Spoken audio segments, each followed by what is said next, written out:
కాంగ్రెస్ వాళ్ళు బీజేపీ వాళ్ళు జర పైలముల్లా బయట పులి తిరుగుతుందంట. ముందే పెద్ద పులి అంటున్నారు. తెలవకు పోయి పులి నోట్ల ఏలు పెట్టిర్రో ఇంత అందుకోగల.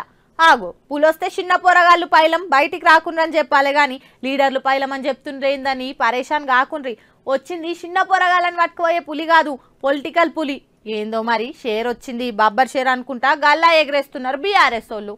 బీఆర్ఎస్ కథ గమ్మతుంది. పెద్ద బాస్ కేసీఆర్ సార్ సల్లబడితే పార్టీ మొత్తం సల్లబడుతుంది. సార్ జర ఊపు మీదకొస్తే ఇక షిగాలు వచ్చినట్లే ఊగుతారు కడమ లీడర్లు. పార్టీ ఓడిపోయిన కాడి నుంచి అయితే మొత్తం డీల పడ్డది. మరీ ఘోరంగా ఓ ఎంపీటీసీ కాదు, జెడ్పీటీసీ కాదు, సిట్టింగ్ ఎంపీ పోయి కాంగ్రెస్ లో చేరికైందంటే పార్టీ పరిస్థితి ఎట్లుందో అర్థం చేసుకోవచ్చు. ఇవన్నీ కేసీఆర్ సార్ ఇంట్లోకెళ్లే చూస్తున్నాడు.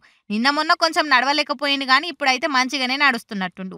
మీటింగ్లు గీటింగ్లు బాగానే ప్లాన్ చేస్తుండు. మొన్న అసెంబ్లీలా నిన్న తెలంగాణ భవన్లో అడుగుపెట్టి క్యాడర్ కు కొంత జోష్ తీసుకొచ్చిండు. కేసీఆర్ ఒక్కసారిగా బయటికి రాగానే చూసుకొనిగా మా పులొచ్చింది, తుక్కులేసిపోవాలి ఒక్కొక్కరిది అనే రేంజ్ లో ఎగిరి దుంకుతున్నారు. ఎలక్షన్ రిజల్ట్ వచ్చినప్పటి సంది కొంత కమ్జోర్ అయిన క్యాడరు కేసీఆర్ బయటికి వచ్చినాక మళ్ళా గట్టిగా అవుతుండ్రు. ఎవ్వరు భయపడొద్దు, దేనికి ఆగంగా వద్దు అని కేసీఆర్ చెప్పేసరికి 1000 ఏనుగుల బలం వచ్చినట్లు ఫీల్ అవుతుర్రు. నిన్న మొన్న ఓడిపోనికే కారణాలు దౌలాడుకుంటా ఒకరి మీద ఒకరు అలిగిన లీడర్లు ఇంకా కొంచెం శాంతానికి వచ్చినట్లున్నారు. అంతా కలిసికట్టుగా పనిచేద్దామని పాత పంచాయతీలను పక్కకు పెట్టి చేతిలో చేసుకుంటురట. ఏమో ఆశలన్నీ ఆ నల్గొండ సభ మీదనే పెట్టుకురు.